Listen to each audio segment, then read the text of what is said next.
I want to write about my mother, but every time I try, the words spill unceremoniously onto the page in a panic, each unsavory syllable pushed out by a rotting rage. My fingertips tap the keys without my direction, and poetry doesn't flow out of me, just a stream of consciousness that would be better fit for therapy. But I've been therapized for years about my mother's alcoholism and the conflicting relief and grief that came from it taking her from me in 2019. I don't think I'll ever receive or say the correct combination of words that will carry me into the comforted state of what one might perceive healed to be. I found a video of my mother dancing freely as she was known to do, a self-proclaimed 80s diva Puerto Rican Jew from Rosedale, Queens, the social butterfly who never met a stranger and made best friends in elevators. Resentment rips through me as I feel like the only one who never knew my mother, and simultaneously, I think the only one who ever knew my mother was me. I love you, mother, people tell me. You were so lucky to have a mother like Ronnie, not a mean bone in a body. I give a crooked smile as I fight to keep eye contact,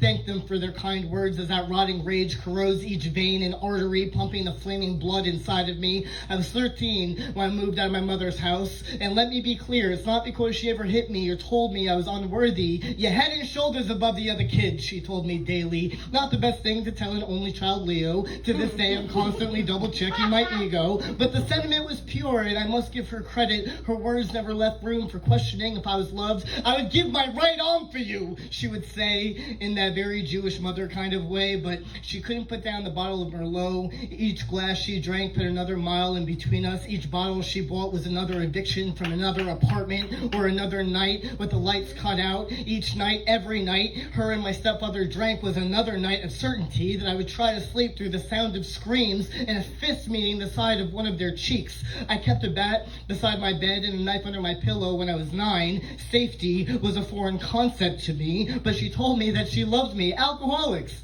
we're funny like that. Our actions often do not match our words or our feelings. Our loved ones are left with dealing with the consequences of our illness. Forgiveness should be easy for me since this disease was my only inheritance. But even when I watched her mind slip away as cirrhosis leaks fluid into her wet brain, I sat there seething. Like if I let my anger fade away for even a moment, I would no longer be safe. It wasn't until her breaths were so shallow that I could see her soul starting to float away that I sang to her, and I told her that she was my sunshine. Told her I forgave her and that I loved her. The rage is rooted in the fact that I do love her, but I never knew her sober. And now I'll never get to. But I think of her every time I smell red wine or I see a social butterfly, and I have met my mother a million times and still haven't been able to save her. Maybe I will in another life.